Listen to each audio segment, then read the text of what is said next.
नमस्कार दोस्तों, मेरा नाम है सौरभ और स्वागत है आपका मगध एजुकेशन में। बांग्लादेश की तत्कालीन प्रधानमंत्री शेख हसीना ने अपने पद से रिजाइन कर दिया है और अपने देश को उसके हाल पर छोड़ करके, क्राइसिस में छोड़ करके खुद वो देश से रवाना हो चुकी है। बताया जा रहा है कि वो सबसे पहले गाजियाबाद का जो एयरपोर्ट है, कनाडा एयरपोर्ट, वो वहाँ पे लैंड करी दोस्तों, और अब वो ऑलरेडी निकल चुकी है लंदन के लिए, जहाँ पे वो असाइलम लेने जा रही है। तो आखिरकार आज की वीडियो में समझने की कोशिश करेंगे कि बांग्लादेश में ये जो रिसेंट घटना हुआ है, ये आखिरकार ये ट्रिगर कैसे हुआ, स्टूडेंट प्रोटेस्ट का मांग क्या था, और इस पर शेख हसीना का वो कौन सा जवाब था जो कि यहाँ पे इनको रिजाइन करने पे मजबूर कर दिया है। दोस्तों, जो बांग्लादेश के फाउंडिंग फादर थे, जिन्होंने बांग्लादेश की आज़ादी में एक बहुत बड़ी भूमिका निभाई थी, और वो शेख हसीना के फादर ही थे, मुजीबुर रहमान। आखिरकार उनकी स्टैचू को, अपने ही फाउंडिंग फादर के स्टैचू को क्यों आखिरकार स्टूडेंट प्रोटेस्ट ने तोड़ दिया, और साथ में उनकी जो मांग यहाँ पे है, जो कि कोटा सिस्टम के खिलाफ जाता है,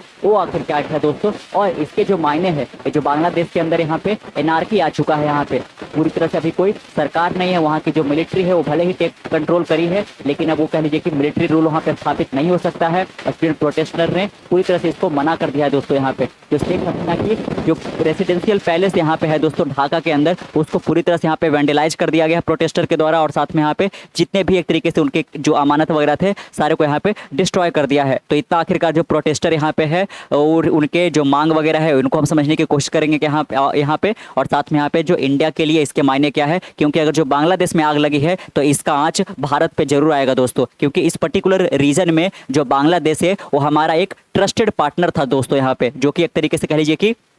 हमें चाइना और यहाँ पे पाकिस्तान से इसको अलग करता था। यहाँ पे ये बहुत ज़्यादा चाइना और कह लीजिए कि पाकिस्तान के अंडर इन्फ्लुएंस में नहीं था, और यही जो कह लीजिए एक तरीके से जो चुल मचा था पाकिस्तान को या फिर चाइना को, कह लीजिए कि उनका बहुत बड़ा इस पर्टिकुलर इंसिडेंट पे कह लीजिए कि दोस्तों इन्फ्लुएंस रहा है। और ऐसा बताया जा रहा है कि ये जो पर्टिकुलर इंसिडेंट हुआ है, इसमें भारत ने उस पर्टिकुलर रीजन में तो कह लीजिए कि अपना एक ट्रस्टेड पार्टनर खो चुका है यहाँ पे। क्योंकि आपको बता दें कि भारत और बांग्लादेश के साथ दोस्तों, यहाँ पे आप देख सकते हो बाकायदा मैप के अंदर भी कि बांग्लादेश का भारत के साथ वेस्ट बंगाल, सिक्किम, मेघालय, त्रिपुरा और मिजोरम के साथ कुल मिलाकर 4000 किलोमीटर का लैंड बॉर्डर साझा होता है दोस्तों। और बांग्लादेश से जो एक तरीके से कह लीजिए कि हमारा जो ट्रेड है वो भी लगातार बढ़ता जा रहा था। बांग्लादेश जो कि रिसेंट टाइप में यहाँ पे इंडिया से बेहतर तरीके से उसकी इकोनॉमी ग्रो कर रही थी, और यहाँ पे वर्ल्ड का one of the fastest economic country यहाँ पे बन चुका था दोस्तों। यहाँ का जीडीपी लगातार इंप्रूव हो रहा था। तो ऐसा पिछले एक महीने में क्या हो गया, जिसके कारण यहाँ पे जो पूरा का पूरा देश है वो एक तरीके से कह लीजिए कि डेमोक्रेसी खत्म होकर एक तरीके से एनआरकी में तब्दील हो चुका है दोस्तों। यहाँ पे तो हम रिसेंट जो घटना यहाँ पे हुआ उसको देखेंगे, लेकिन आप बाकायदा यहाँ पे देख सकते हो जो प्रोटेस्टर है वो किस प्रकार से यहाँ पे काफी ज्यादा आग बबूला हो चुके हैं, और शेख हसीना के फोटो को इस तरीके से वेंडलाइज किया हुआ है। What Sheikh Hasina exit Bangladesh crisis mean for India ties, क्योंकि आपको जैसा कि बताया गया यहाँ पे कि इंडिया के साथ जो यहाँ पे बांग्लादेश का रिलेशन था वो हाल के दिनों में काफी ज्यादा इंप्रूव भी हुआ था दोस्तों। और साथ में जब वेस्टर्न वर्ल्ड का बांग्लादेश के साथ नहीं बन रहा था, तो इसमें एक तरीके से लीजिए कि इंटरमीडियरी का रोल भी इंडिया के द्वारा प्ले किया गया था, जब वेस्टर्न वर्ल्ड को इंडिया के द्वारा समझाया गया कि कृपया करके आप बांग्लादेश को सपोर्ट कीजिए, अदरवाइज अगर जो आप बांग्लादेश को सपोर्ट नहीं करोगे तो बांग्लादेश चाइना की ओर या फिर पाकिस्तान की ओर अपना रुख बदल लेगा, जिसके कारण यहाँ पे इंडिया को और यूएसए को काफी ज्यादा प्रॉब्लम होगा दोस्तों। यहाँ पे इसीलिए जो वेस्टर्न वर्ल्ड है वो भी लगातार सपोर्ट कर रही थी बांग्लादेश को। इंडिया के साथ तो टाइज हमेशा से अच्छा था ही यहाँ पे। और अगर जो हम शेख हसीना के बारे में बात करें दोस्तों, तो शेख हसीना 2008 में चौथी बार यहाँ पे कंसेक्यूटिव टर्म्स यहाँ पे जीत करके बनी थी यहाँ पे, और पिछले 17 सालों से, गौर कीजिएगा कि पिछले 17 सालों से लगातार यहाँ पे वो एज अ प्राइम मिनिस्टर के रूप में बांग्लादेश को सर्व कर रही थी। लेकिन उन्होंने अब तरीके से कह लीजिए कि अपना जो पॉलिटिकल पोजीशन होता है प्रधानमंत्री के पद से पूरी तरह से इस्तीफा दे दिया है, और वो पर्टिकुलर उस देश को यहाँ पे छोड़कर भाग चुकी है। अगर जो इस पर्टिकुलर रीजन में, यानी कि जो हमारा सराउंडिंग है यहाँ पे नॉर्थ ईस्ट वगैरह इस तरीके से ले लीजिए यहाँ पे, तो जो अगर जो हम कंट्री की बात करें कि इस प्रकार के प्रॉब्लम से कौन कौन गुजरा है या जो क्राइसिस से कौन कौन गुजरा है दोस्तों, तो आपको ज्ञात होगा 2021 के अंदर ये सेम घटना हुआ था अफगानिस्तान को लेकर यहाँ पे, जहाँ पे पूरी तरह से जो टेक कंट्रोल कर लिया गया, पूरी तरह से टेक ओवर कर लिया गया, डेमोक्रेसी को खत्म कर लिया गया और तालिबान ने अपना सरकार बना लिया दोस्तों। इसके बाद हमने देखा श्रीलंका के अंदर सेम इसी तरीके का जो पूरा का पूरा इकोनॉमिकल और पॉलिटिकल कोलैप्स देखने को मिला, और साथ में हमने म्यांमार के अंदर देखा कि किस प्रकार से मिलिट्री कूप किया गया। तो ये तीन देश, और पाकिस्तान तो ऑलरेडी यहाँ पे सदाबहार है ही, क्राइसिस के अंदर चलता रहता है, लेकिन अब यहाँ पे बांग्लादेश जो कि इंडिया के लिए बहुत ज़्यादा सपोर्टिव हुआ जा रहा था यहाँ पे, आपको बता दें यहाँ पे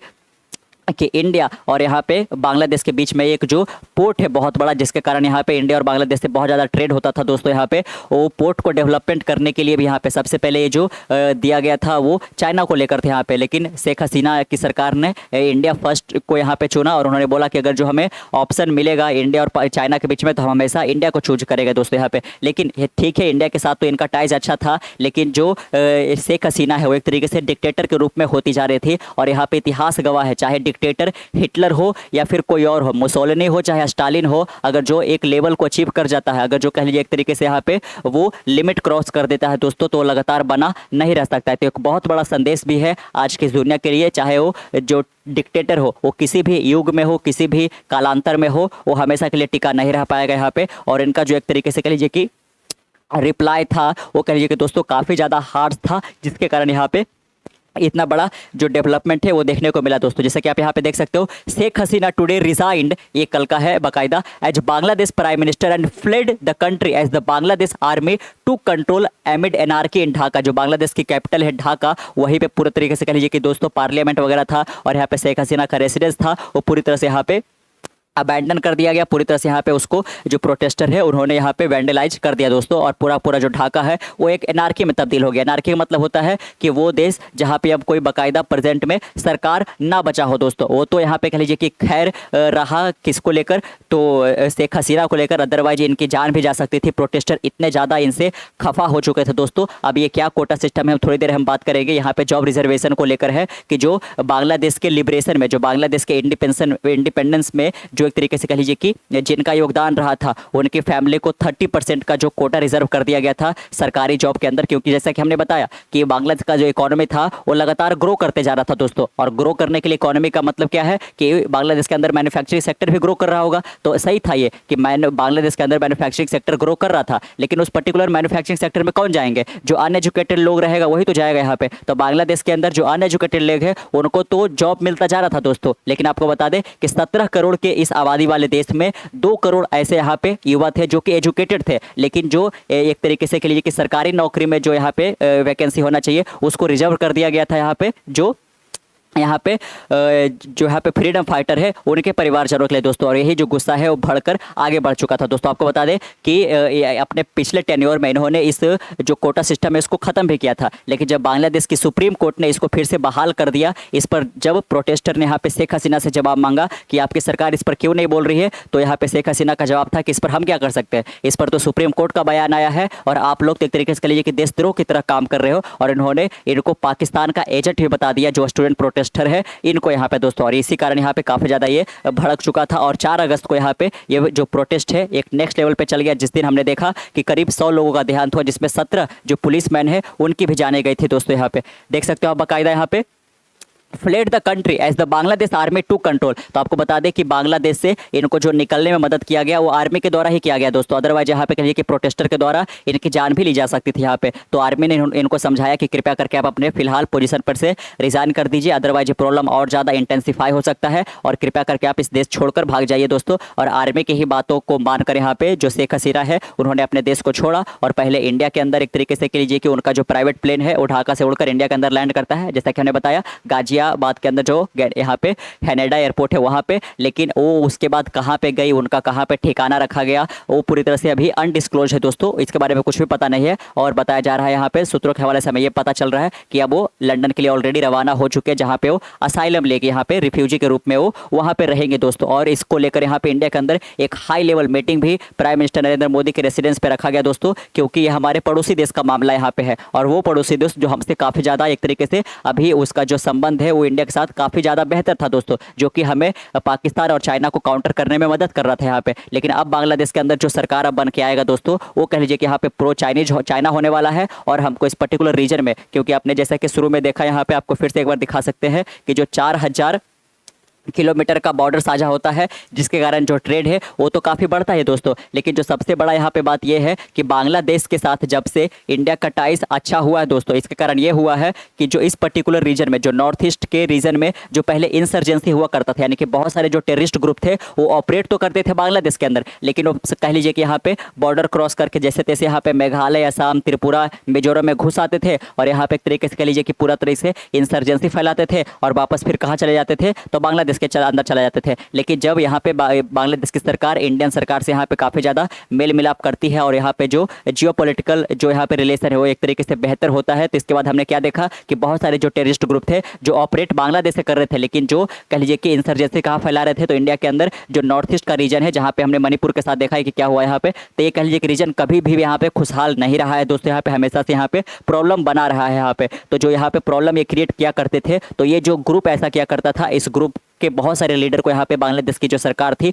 उन्होंने एक तरीके से इनको जेल में भी डाला और कईयों को तो फांसी भी दिया गया था, ताकि यहाँ पे ये जो पर्टिकुलर रीजन है अमन शांति सैन्य यहाँ पे बहाल किया जा सके, जो कि हमने देखा भी था। वो एक यहाँ पे अपवाद हो गया कि जो मणिपुर का यहाँ पे प्रॉब्लम हुआ दोस्तों यहाँ पे। अदरवाइज आप देखो तो मेघालय, आसाम और मिजोरम, त्रिपुरा, ये सब अब काफ़ी ज़्यादा यहाँ पे स्टेबल हो चुके हैं। पहले के जैसे यहाँ पे इंसर्जेंसी नहीं रहा, और ये तभी पॉसिबल हो पाया जब बांग्लादेश का इंडिया के साथ जो रिलेशन है वो अच्छा हो पाया था दोस्तों यहाँ पे। चलिए और आगे बढ़ते हम। The 76-year-old was forced to quit after massive protest erupted against the government over a controversial quota system। आप इस पर गौर कीजिएगा, यहाँ पे जो कोटा सिस्टम है दोस्तों, यही सबसे बड़ा यहाँ पे कंट्रोवर्शियल रहा था, जिसके कारण 76 वर्षीय शेख हसीना को यहाँ पे फोर्सफुली यहाँ पे क्विट करना पड़ा एज ए प्राइम मिनिस्टर के रूप में। That reserve more than half of all government job for certain group. आप देख सकते हो यहाँ पे कि ये जो कोटा सिस्टम है, जिसके अंदर हमने जाना कि जो फ्रीडम फाइटर के फैमिली जनों है उनके लिए 50% जो यहाँ पे जॉब रिजर्वेशन है दोस्तों, वो ऑलरेडी यहाँ पे रिजर्व किया जा चुका है। यानी कि बांग्लादेश के अंदर जो टोटल यहाँ पे गवर्नमेंट पोस्ट है, जो पूरा का पूरा यहाँ पे जो गवर्नमेंट जॉब के लिए वैकेंसी है, वो जब कभी भी किसी भी गवर्नमेंट जॉब के लिए यहाँ पे वैकेंसी आता था दोस्तों, तो उसमें 50% यहाँ पे रिजर्व कर दिया जाता था फ्रीडम फाइटर के लिए यहाँ पे। तो जो बाकी के रेस्ट ऑफ द जो एजुकेटेड लोग बचते थे उनको जॉब ही नहीं मिल पाता था यहाँ पे, और इनकी यही मांग थी कि कृपया करके इस जो यहाँ पे जॉब कोटा का जो सिस्टम यहाँ पे है कि फ्रीडम फाइटर को जितना दिया जा रहा है इसको कृपया करके खत्म किया जा सके, क्योंकि शेख हसीना की सरकार के ऊपर करप्शन के तो कई सारे चार्जेस थे ही, और साथ में यहाँ पे भी बताया जा रहा था कि ये जो पर्टिकुलर कोटा सिस्टम का यूज करके शेख हसीना की जो सरकार है वो अपने ही लोग को यहाँ पे जो गवर्नमेंट जॉब के अलग अलग सेक्टर के अंदर है वो अपने ही लोग को बैठा लेती है, ताकि सरकार को अकाउंटेबिलिटी नहीं ठहराया जा सके और सरकार जो है एक तरीके से डिक्टेटर के रूप में काम करती रहे दोस्तों। तो करप्शन के कई सारे यहाँ पे चार्जेस लगाए गए थे और शेख हसीना की सरकार ने इसको माना भी था, और उन्होंने बोला था कि इसको हम खत्म करेंगे, लेकिन ऐसा कुछ होता हुआ लोगों को नहीं दिख रहा था। इसलिए यहाँ पे कह लीजिए कि जो यहाँ पे चिंगारी उठी थी वो आगे चलकर यहाँ पे एक बड़ा सा विस्फोट में बदल गया और आखिरकार ये पूरा का पूरा देश एनआरकी में चला गया। 100,000 ऑफ प्रोटेस्टर डिफाइड कर्फ्यू। आपको बता दें दोस्तों कि जो रिसेंट घटना यहाँ पे हुआ था उसको लेकर बांग्लादेश के अंदर पहले तो कर्फ्यू डिक्लेयर किया गया यहाँ पे, और पूरी जो मिलिट्री वगैरह है उसको तैनात कर दिया गया, लेकिन जो प्रोटेस्टर है उन्होंने इस कर्फ्यू को डिफाई कर दिया। यानी कि जो भी रूल और रेगुलेशन लगाए जाते हैं कर्फ्यू के अंदर कि आपको घर से बाहर नहीं निकलना है, ग्रुपिंग नहीं करना है वगैरह, इस तरीके से यहाँ पे मीटिंग वगैरह नहीं करना है, इसको पूरी तरह से यहाँ पे ब्रेक कर दिया गया। और प्रोटेस्टर फिर से एक बार ढाका के सड़कों पे उतर आए थे, marching on capital city Dhaka street and later storm the prime minister palace. आप देख सकते हो दोस्तों, उसके बाद यहाँ पे ये मार्च करते हुए कैपिटल सिटी यानी कि बांग्लादेश की कैपिटल ढाका के सड़कों पर यहाँ पे आ चुके थे, और उसके बाद इन्होंने कूच किया सीधे प्राइम मिनिस्टर का जो रेसिडेंस है, जो पैलेस यहाँ पे है उसके पास यहाँ पे, और पूरी तरह से यहाँ पे इनका जो बिल्डिंग वगैरह था उसको वेंडलाइज कर दिया गया। जो यहाँ पे हमने देखा कि शेख हसीना के जो फादर है और जो फाउंडिंग फादर थे, जो इंडिपेंडेंस हीरो थे बांग्लादेश के लिए यहाँ पे, शेख मुजीबुर रहमान, उनकी भी यहाँ पे जो आइडल था, जो स्टैचू था, उसको एक तरीके से वेंडलाइज कर दिया गया, पूरी तरह से नहीं तोड़ा गया लेकिन नुकसान पहुंचाया गया। तो शेख हसीना के साथ ये होना कह लीजिए कि दोस्तों समझ में आता है, लाजमी भी, क्योंकि जिस प्रकार से एक्शन ले रही थी उसको ऐसा लग रहा था कि आगे चलकर ऐसा होएगा ही होएगा। और आप इसीलिए इंडिया के अंदर भी एक बहुत बड़ा यहाँ पे कह लीजिए कि सबक है दोस्तों, क्योंकि इंडिया के अंदर भी जो जॉबलेसनेस का जो प्रॉब्लम है वो काफ़ी ज़्यादा बढ़ चुका है। इंडिया के अंदर जो बेरोजगारी की समस्या है वो एक एपिडेमिक के रूप में फैलती जा रही है यहाँ पे, और भारतीय युवा आज कह लीजिए कि यहाँ पे जॉब के लिए तरस रहे हैं यहाँ पे। और एक तो जो नेट वगैरह है, एक तरीके से जो सोशल मीडिया है वो कह लीजिए कि, और सस्ता जो नेट है वो लोगों को आभास नहीं होने दे रहा है कि वो बेरोजगार है दोस्तों। अदरवाइज यहाँ पे इंडिया के अंदर जो बेरोजगारी की समस्या है वो काफ़ी ज़्यादा बढ़ी हुई है, और इंडिया के अंदर भी ऐसा सिचुएशन हो सकता है। इसीलिए भारतीय सरकार को काफी ज्यादा इस पर्टिकुलर इंसिडेंट से सतर्क हो जाने की जरूरत है यहाँ पे दोस्तों, यहाँ पे है ना। इसलिए एक हाई लेवल मीटिंग भी रखा गया, और जो बांग्लादेश और इंडिया के बीच में जो 4000 किलोमीटर का आपको बताया गया कि जो बॉर्डर है उसको पूरी तरह से सील कर दिया गया है, और यहाँ पे किसी भी प्रकार का कोई ट्रक वगैरह है या फिर कोई रेलवे वगैरह है वो क्रॉस वगैरह नहीं करेगा, क्योंकि बहुत ज़्यादा खतरा बना हुआ है कि जो एक तरीके से इस पर्टिकुलर ऐसा जब इंसिडेंट होता है तो जो टेररिस्ट ग्रुप वगैरह है वो यहाँ पे इंडिया के अंदर कुछ कर सकते हैं, और कई सारे यहाँ पे जो नेशनल सिक्योरिटी का खतरा है वो बढ़ सकता है दोस्तों। तो शेख मुजीबुर रहमान के साथ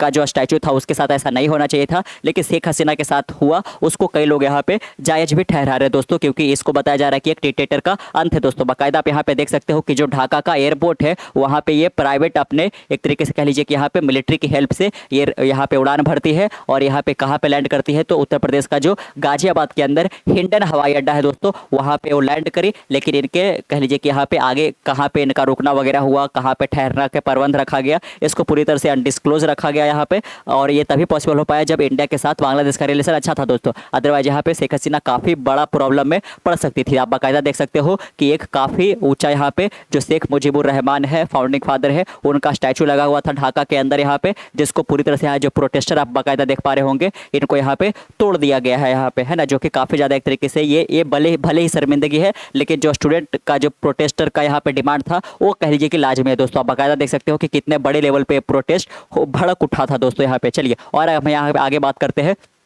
बांग्लादेश की जो यहाँ पे आर्मी चीफ है, जिनका नाम जनरल वाकर उज जमान है, announce that the country would be run by N interim government, student protester have already rejected a military government. सबसे पहले तो बात यही किया गया कि जब यहाँ पे शेख हसीना रिजाइन करी तो यहाँ पे मिलिट्री के द्वारा बोला गया कि मिलिट्री गवर्नमेंट यहाँ पे फॉर्म किया जाएगा। लेकिन स्टूडेंट के जो स्टूडेंट प्रोटेस्टर जो थे, इसको भी पूरी तरह से कह लीजिए कि यहाँ पे रिजेक्ट कर दिया। और इसीलिए यहाँ पे जो बांग्लादेश की आर्मी है उनको क्या बनाना पड़ा, एक इंटरिम गवर्नमेंट बनाना पड़ा दोस्तों। यानी कि आप देखोगे आगे चलकर यहाँ पे बांग्लादेश के अंदर फिर से एक बार री इलेक्शन होगा और इसके अंदर बहुत ज़्यादा चांस है जो अपोजिशन लीडर थी, जो कि कह लीजिए कि अब तक जेल में बंद थे, उसको भी इस पर्टिकुलर इंसिडेंट के बाद रिहा कर दिया गया है। तो वही हो सकता है कि आगे चलकर सरकार बनाएगी। लेकिन वो आपको ध्यान रखना है कि एंटी इंडिया है, वो प्रो चाइना यहाँ पे, इसीलिए जो पर्टिकुलर रीजन में जो बांग्लादेश हमारा एक सपोर्टिव कंट्री हुआ करता था वो आज हमसे छीनता चला जा रहा है दोस्तों। Student protester have already rejected a military government. आप देख सकते हो कि जो म्यांमार के अंदर मिलिट्री गवर्नमेंट को फॉर्म कर दिया गया, जो तालिबान एक तरीके से मिलिट्री गवर्नमेंट फॉर्म कर लिया अपना, वैसा इंसिडेंट यहाँ पे बांग्लादेश के अंदर नहीं होगा। यहाँ पे इंटरिम गवर्नमेंट बनाया गया है दोस्तों। The army chief address was delayed as the gave Hasina time to resign and leave the country. आप देख सकते हो कि ये इंसिडेंट पहले ही हो चुका है, पूरा तयशुदा हो चुका था कि अब यहाँ पे शेख हसीना टिक नहीं सकती है। और यहाँ पे इसीलिए जो आर्मी चीफ यहाँ पे उन्होंने जो अपना एड्रेस है यानी कि लोगों को संबोधित बाद में किया, क्योंकि ये जो यहाँ पे हसीना को रिजाइन दिलवा रहे थे और साथ में यहाँ पे मदद किया ताकि यहाँ पे ये बाहर निकल सके। यहाँ पे the situation in Bangladesh worsened on August 4। आप देख सकते हो कि पिछले 2 सप्ताह से तो चल ही रहा था, लेकिन यहाँ पे 2-3 दिन पहले जो यहाँ पे 4 अगस्त का समय गया दोस्तों, यहाँ पे इसमें बहुत बड़ा एक बार यहाँ पे फिर से प्रोटेस्ट इरप्ट हुआ था, जिसमें बताया गया आपको कि 98 लोग समेत यहाँ पे 14 पुलिसमैन जो यहाँ पे है इनकी भी जाने चले गए, क्योंकि प्रोटेस्टर को ऐसा लग रहा था कि जो पुलिसमैन है वो एक तरीके से शेख हसीना यूज कर रही है प्रोटेस्टर को दबाने के लिए। इसीलिए यहाँ पे कह लीजिए कि लिंचिंग करते हुए पुलिसमैन को भी यहाँ पे मार दिया गया। Were killed and 100 injured in fierce clashes between protester demanding Hasina resignation and supporter of the ruling party. आप देख सकते हो कि जो रूलिंग पार्टी थी यानी कि शेख हसीना की जो पार्टी थे उनसे ये इस्तीफा मांग रहे थे। This proved to be one of the toughest challenge for Hasina who had ruled the nation since 2009। आप देख सकते हो कि 2009 से यानी कि करीब 17 वर्षों से यहाँ पे रूल कर रही थी बांग्लादेश को, लेकिन इतना बड़ा यहाँ पे कह लीजिए कि चैलेंज कभी भी शेख हसीना को फेस नहीं करना पड़ा था। और ये चैलेंज तो एक नेक्स्ट लेवल पे चल गया, इनको छोड़ना ही पड़ गया। आपको बता दें यहाँ पे कि कर्फ्यू तो लगाया गया था, साथ में यहाँ पे कह लीजिए कि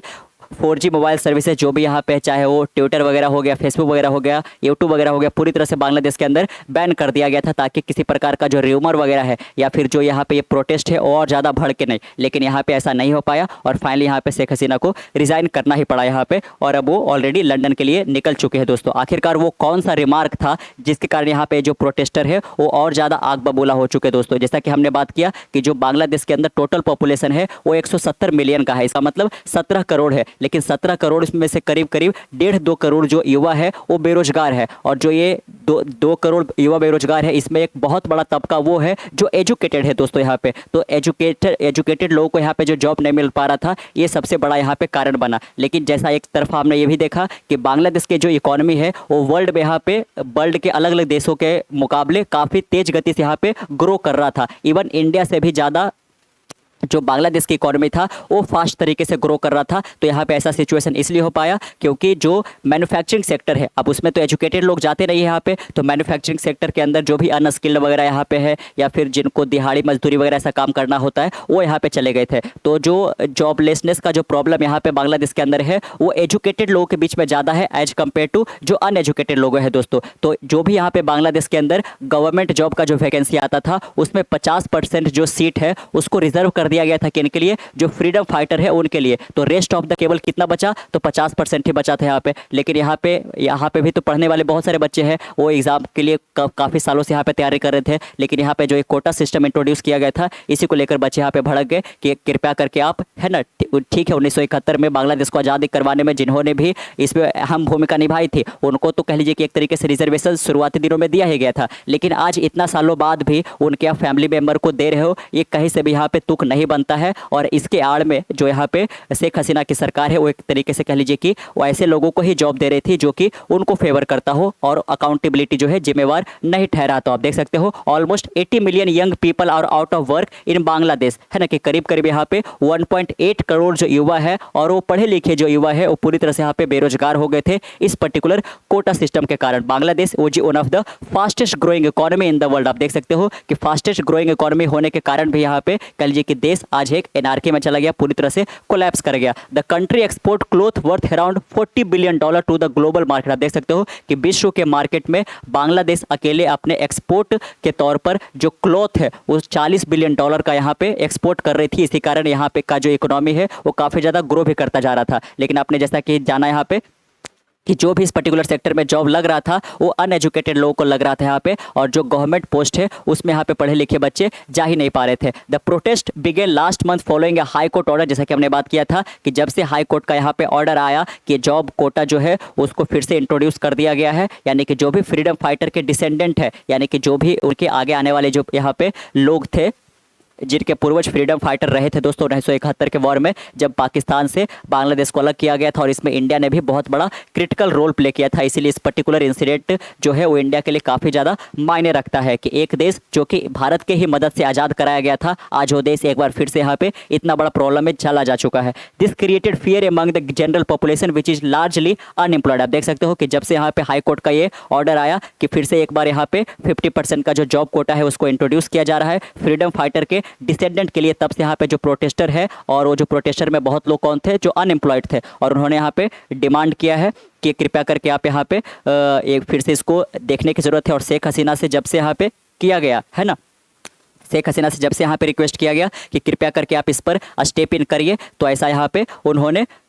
नहीं किया। और आपको फिलहाल बता दें कि लेटेस्ट अपडेट ये है, उन्होंने तो मन बनाकर बांग्लादेश से निकला था कि इंडिया के अंदर हम 2-3 घंटे बिताएंगे और यहाँ पे असाइलम के लिए, रिफ्यूजी के लिए, यानी कि शरण लेने के लिए हम चले जाएंगे लंदन। लेकिन आपको बता दें कि यूके की जो गवर्नमेंट है उन्होंने शेख हसीना को अपने देश के अंदर शरण देने से साफ साफ इनकार कर दिया है। तो जो शेख हसीना के लिए बांग्लादेश के अंदर तो रहना नामुमकिन सा ही हो गया दोस्तों, क्योंकि वो ऑलरेडी मिलिट्री के हेल्प से ही बांग्लादेश को छोड़ पाई थी, लेकिन अब लंदन भी यहाँ पे रिफ्यूजी देने से इनकार कर दिया है। तो क्या भारत अब में शेख हसीना की कैसे मदद करता है, ये देखना काफ़ी ज़्यादा दिलचस्प होगा। इसीलिए यहाँ पे एक हाई लेवल मीटिंग भी कल देर रात रखा गया था प्रधानमंत्री नरेंद्र मोदी के आवास पे दोस्तों, यहाँ पे कि जो पर्टिकुलर घटना हुआ है इसको किस तरीके से लेना चाहिए। जैसा कि हमने बात किया, जो हाई कोर्ट का ऑर्डर आया था जॉब कोटा को लेकर यहाँ पे, जिसके कारण प्रोटेस्टर काफ़ी ज़्यादा यहाँ पे प्रोटेस्ट करने लगे, यहाँ पे कर्फ्यू वगैरह को तोड़ दिया वगैरह इन्होंने, और यहाँ पे इनको आशा था कि शेख हसीना की जो सरकार है वो जो हाई कोर्ट का ऑर्डर आया है उसको किसी प्रकार से यहाँ पे वापस लेने में मदद करेगी। लेकिन शेख हसीना का जो जवाब था दोस्तों वो बहुत बड़ा यहाँ पे कारण बना कि चिंगारी एक तरीके से कैसे विस्फोट कर पाया।